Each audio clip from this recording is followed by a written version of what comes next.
Chapter 6, without question, absolutely pounded me harder than a jackhammer pounding cement. This chapter was fucking insane, so let's dive into what happened. Chapter 6 begins by Sebastian taking a look at some photographs. The lights shut off and I wandered around confused as to what in the world was going on.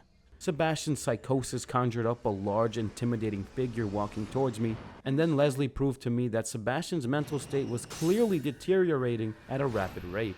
Once I snapped out of the lunacy, I took stock of how many medkits I had, only to accidentally use one on myself, so I restarted the level.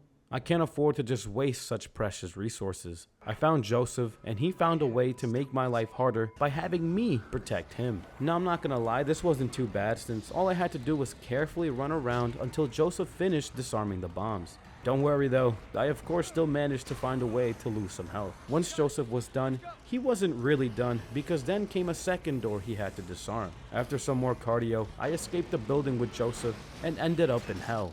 This area was my kryptonite. It was the thorn in my ass, the bullet to my head.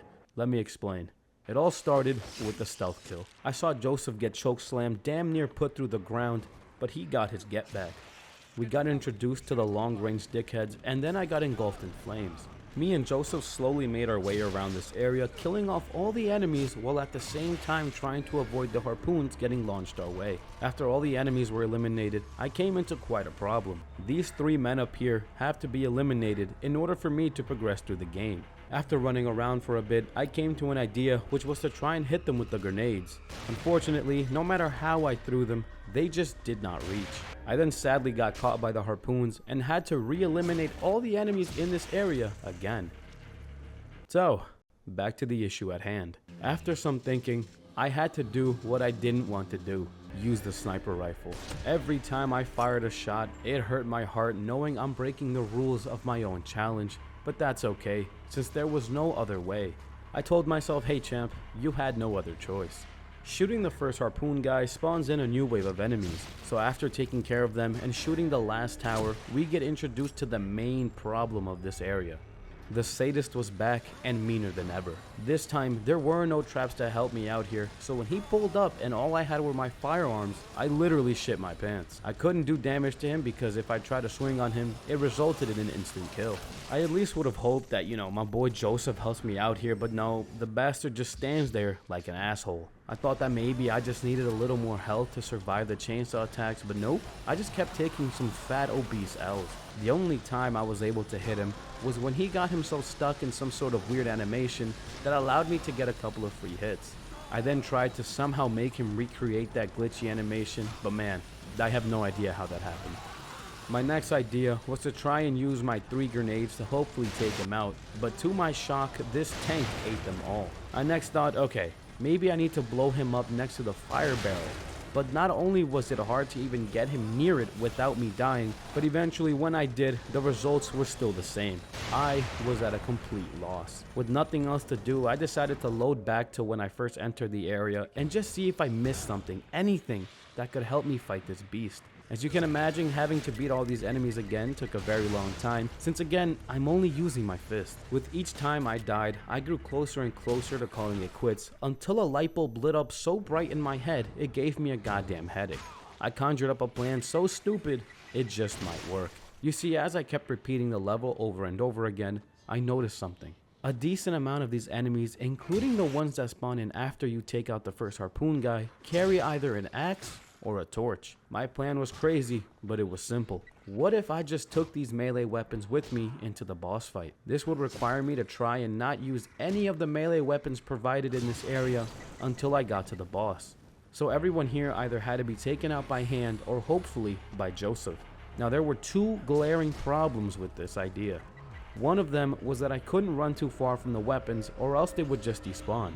And since I could only carry one at a time, I'd have to pick up a weapon, take it somewhere not too far, drop it, then come back for the other weapon and rinse and repeat until I eventually can walk them all the way to where the boss room is.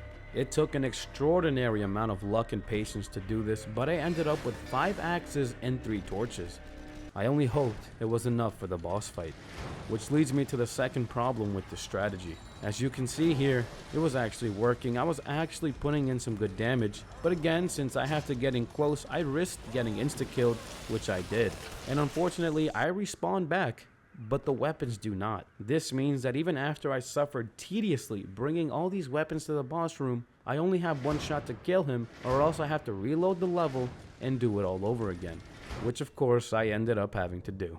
This time I had 3 axes and 3 torches. I unfortunately missed my torch swing and ended up failing this attempt as well. However, it was interesting to note that since I was holding a torch in my hand before my death, I spawned in still holding said torch. Not wanting to restart the level again, I ran around and noticed that I didn't open the locked doors in this area. You can only open one, so when I opened the left one and saw that it had nothing for me, I got myself killed. Spawning back in, I also noticed I left an axe lodged into the wood here, so now I had 1 torch and 1 axe. I carefully placed them into the boss room without starting the fight, and went to open the door on the right this time. Inside was a man holding a torch. My luck was looking real good right now, but it was all just a hoax. When I went into the fight again, I hit him with the torch and the axe successfully, but that last torch I had was the equivalent of a wet fart. It did nothing but embarrass me. Again, reluctant to restart the level, I decided to grab the extra axe again and the extra torch and just try it one more time. This time, however, after the torch swing, I threw all 3 grenades at him. After lighting him on fire a second time, all I had left was my last axe, and with that swing, the sadist finally fell. In utter shock and happiness, I marched on and saved my game just to make sure I never had to repeat that part ever again. However, guys, although I was in a state of euphoria, it all came crashing down when Joseph got kidnapped and I had to save him. I couldn't use a weapon, so the only way to save him was via a grenade. A grenade that I didn't have because I used all of them on the sadist. I was in utter disbelief. I ran around, retraced my steps, hoping to just come across 1 grenade, just 1, but nothing. Life is indeed a cruel mistress. I then remembered that, oh my god, I have 1 locker key, and I know that these lockers give you random items, so I was hoping, praying that one of them would provide me with just a single grenade. For the next 2 hours, I spent my time opening a locker and then reloading the save to open it again. I saw everything from harpoons to gel to ammo to even another key, but no grenade. Even with the 2 keys I now had, luck just wasn't on my side. After the 2 hours passed, I made the only decision I knew I had to make. Restart the chapter from the beginning and redo it all again. This time, there was another problem I had to worry about. It wasn't just the axes and torches I had to collect. No. Since I had 0 grenades to begin with, I had to get lucky and hope that these enemies also drop some grenades for me. There were times where I would wipe out all the enemies, get all my melee weapons, but no one dropped a grenade, so I had to restart the level and do it all over again. I just could not fight the boss unless I had 3 grenades, 2 for the boss and 1 to save Joseph. So after completely zoning out for many attempts and hours of my life that I simply just won't get back, I got my perfect run. Not only did I manage to get all 3 grenades, but I also ended up with 3 torches and 5 axes. This was the golden run. Once the sadist appeared, I smacked him with the torch and threw a grenade immediately at him. I then hit him with 2 more torches and an axe. Now, I just had to find the right opening to keep smacking him with the rest of my axes and hope that it'll be enough to put him down. But to my surprise, this next axe hit was all it took to end his life, and I still had 2 grenades left. With all that said and done, I managed to save Joseph's ass and finally get some progress done into this game. Joseph's condition was getting worse, but I told him, bro, grab your balls and show me you're a real man, because we literally had the biggest problem on our hands. I had to fight not just 1, but 2 ugly ass giants. Now I thought this would be easy since the game gave me a nice little hiding spot, but boy was I wrong.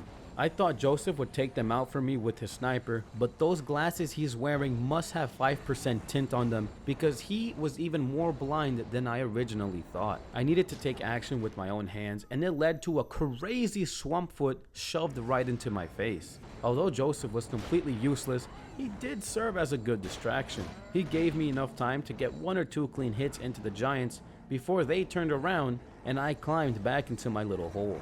After a little bit of time, one giant fell, and I guess Joseph decided to finally do something and actually fired some shots. I was able to use the poor guy's brother to burn him for some extra damage, and after a couple more hits, he fell as well. Joseph and I opened up a secret passage, and it led us into an underground butcher shop. I solved the quick puzzle, hopped into a fleshy elevator, and made it to the laboratory. I got an anatomy lesson, and then I made it to this very cute little doggy that unfortunately for me, escaped its leash. It knocked over Joseph, giving him the Velma treatment by dropping his glasses, and now it was my job to put this doggy down for good. If I'm being real with you, it wasn't that bad of a fight. Sometimes he'd get stuck behind the bushes, so I could just go ham on him, and if I just stuck to his backside, it was pretty easy to avoid all of his strikes. However, sometimes he did just turn me into ground beef. But anyways, after a lot of repetition, I put the dog into the pet cemetery, I gave Joseph back his glasses, and made it to the cathedral where chapter 6 finally ended, and so did this video. Thank you guys for watching, and please leave a like and comment any of your thoughts down below. And if you're feeling generous, subscribe to support me in the channel, and I'll see you on the next one. Peace out.